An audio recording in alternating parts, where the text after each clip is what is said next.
সকলোকে প্ৰথমতে নমস্কাৰ দেই, মোৰ এটা মিনি ব্লগলৈ আপোনালোকক স্বাগতম জনালোঁ। এতিয়া আমি দুয়োৱে যাই আছোঁ কমলা চকলৈ, মানে পৰহি আমাৰ পিকনিক আছে যিহেতু সেইবাবে কমলা কিনিবলৈ।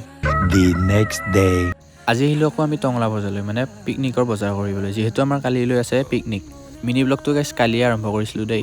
ইপিনে আকৌ আমাৰ আধা বজাৰ কৰা হ'ল, এতিয়া আকৌ মোক ল'ব দিছে মানে এটা মোনাটো, চ' এতিয়া মোনালৈ যাই আছোঁ। তাৰ মাজে মাজে লৈ আছোঁ আকৌ আমি চব্জি। ইপিনে আকৌ আমাৰ বজাৰ কৰাও হৈ গ'ল দেই গাইছ।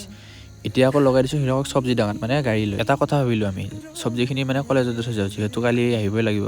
এবাৰ আহি গ'লোঁ আকৌ আমি কাপোৰৰ দোকানলৈ, যিহেতু আমি কালি লৈ যাম পিকনিক, চ' এটা চাৰ্ট কিনিম বুলি আহিলোঁ, কিন্তু মোৰ পচন্দ হৈ গ'ল লংপেণ্ট এটা, চ' লংপেণ্ট চাৰ্ট দুয়োটাই লৈ ল'লোঁ আৰু দোকানখনৰ গাইছ এটা বস্তু চাব পাৰে, দোকানৰ কালেকশ্যন মানে ধুনীয়া, জোতাই হওক বা কাপোৰে হওক ধুনীয়া ধুনীয়া কালেকশ্যন আছে। ফাইনেলি আমাৰ চব্জিৰ বজাৰখিনি হৈ গ'ল আৰু বাটতে আহি মানে ৰখি দিলোঁ। আপোনালোকে চাব পাৰে সন্ধিয়াৰ ভিউ কি ধুনীয়া।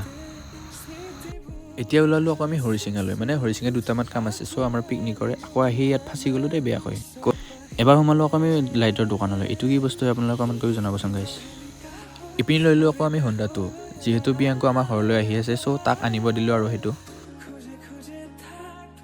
আৰু ইপিনে অলপ মাংস লৈ ল'লোঁ ৰ'ব, যিহেতু প্ৰিয়াংকু আমাৰ ঘৰত আহি আছে, আৰু চব ফাইনেলি প্ৰিয়াংকু আমাৰ ঘৰত আহি পেলাই আমি আহি নাপাওঁতে, আৰু আমাৰ পিকনিকৰ মাংস কাটি ৰেডি হৈ গ'ল পূৰা। আৰু আজি ব্লগটো খিনি আছিলে, আজিলৈ বাই বাই, টাটা।